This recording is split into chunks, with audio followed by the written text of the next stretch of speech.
In the previous video, we implemented the front end with Node.js, and we attached it to a CI/CD pipeline running in Kubernetes, running on OpenShift, which is an enterprise flavor of Kubernetes that uses Jenkins pipeline to implement CI/CD and has a nice dashboard and out-of-the-box pipelines and visualizations for approval and all that good stuff. In this next video, we're going to create the WildFly Swarm based app, which implements the guestbook functionality.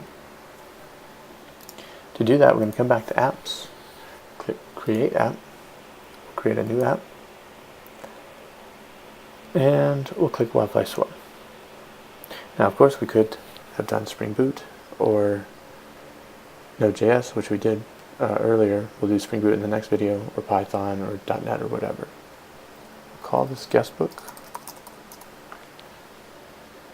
Hit next. Remember we want this guestbook service to listen on /API/messages. So here we're going to set the context path to be /API.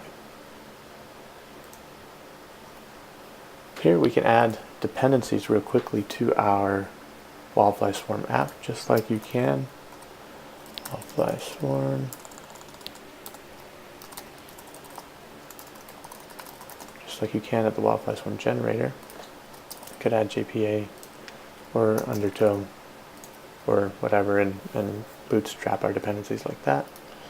We can do the same thing here. We're going to do JSONP, do CDI,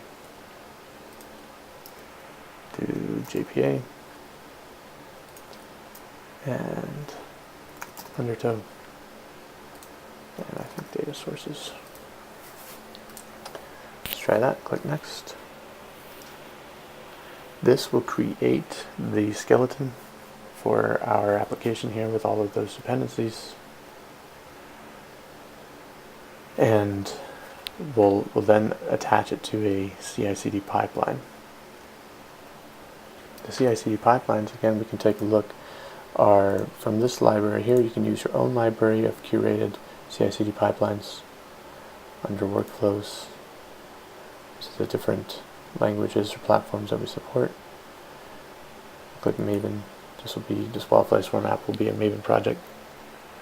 And we can see there's a handful of out-of-the-box pipelines that we can use, including one that requires an approval step. So we come back here, you can see the UI is coming along. We'll copy this Jenkins file into our project. Hit Next. And this will allow us to go to the Git repository now, check out our code. It's all attached to CI/CD. Don't have to worry too much about that anymore. Come here. See our guestbook app has been checked into Git. And just like we did with the front end, we're going to check this out, clone it.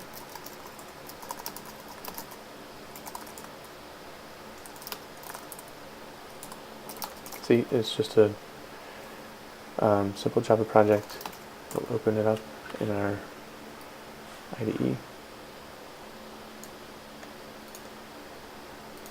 And notice that there's not much going on. Our dependencies and the WildFly Swarm Maven plugin have been set.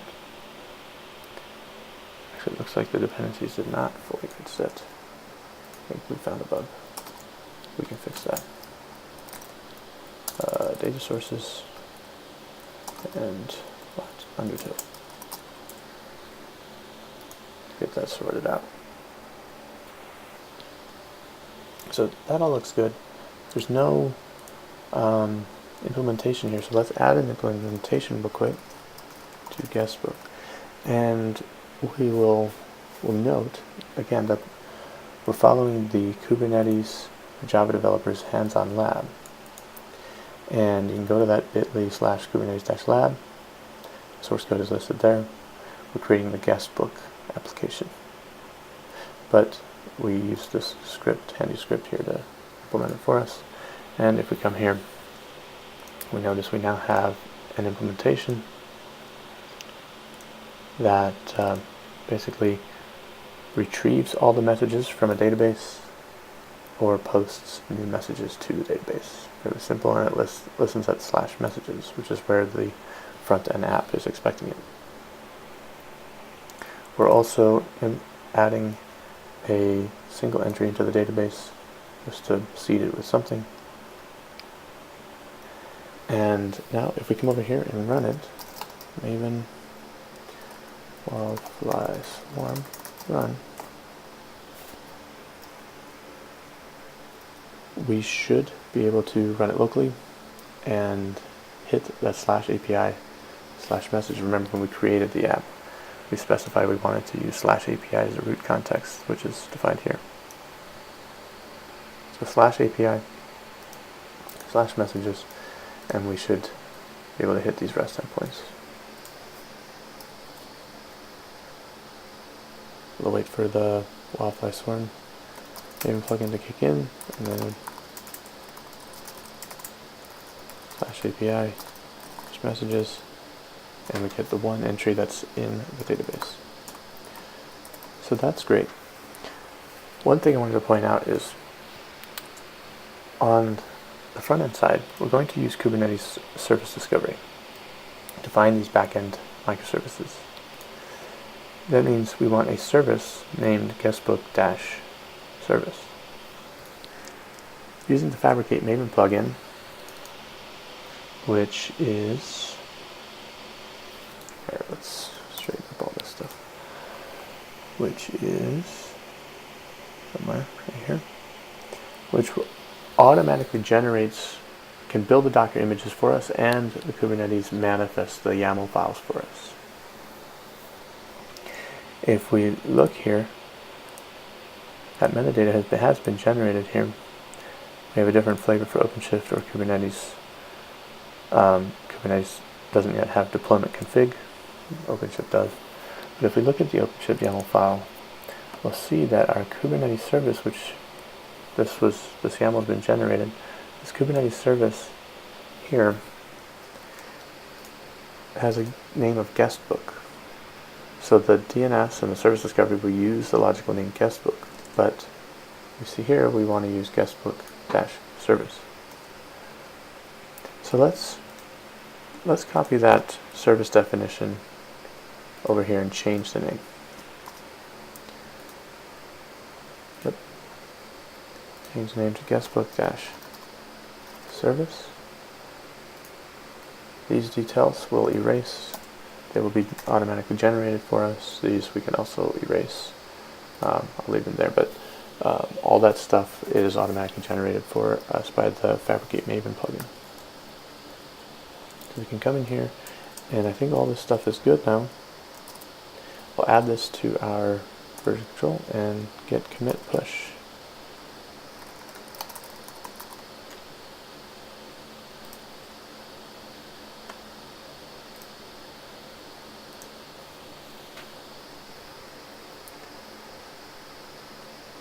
So we pushed our app. Actually, real quick, before we see build number 1, well, look at build number 2. Build number 1 failed. Forgot to point that out. Build number 1 failed because we had some issues with the Maven plugin, but now that I've updated our project, build number 2 should carry on. And we'll give that a second to kick in. The webhook that triggers the build sometimes take a second to show up in the console, but we'll come back once it kicks in. Okay, popped back real quick. We can see that the Canary release is currently in progress, and it will do the Maven build. And again, downloading the internet might take a second, so let's step away for a second till the Canary release is built. So the build has completed. Now we're off to the integration testing phase, which will spin up a new environment on the fly and deploy our app and run integration tests, which is pretty nice. And then we deploy our guestbook app. Everything looks fine, and it's waiting for approval to make it into production. The approval can be done right here from the UI, or it could be done with email or a ticketing system like Jira, or a chat application for chat ops. A bunch of different ways to do the approval, but we have this convenience buttons here. So the guestbook app has been deployed. Now what we want to do is make the guestbook service available to our front end. So we click on staging here. We're actually going to knock out this pod and let Kubernetes self-heal itself, which it did. And then come back to the front end. Oh, we'll give it a second to come up. Looks like it's up. And now we see that our front end microservice can now hit the database. We can see messages, and we should be able to send messages. But now we get an error saying that our Hello World microservice is not available, which we expect because we haven't implemented yet. We will implement that in Spring Boot in the next video, so please stay tuned.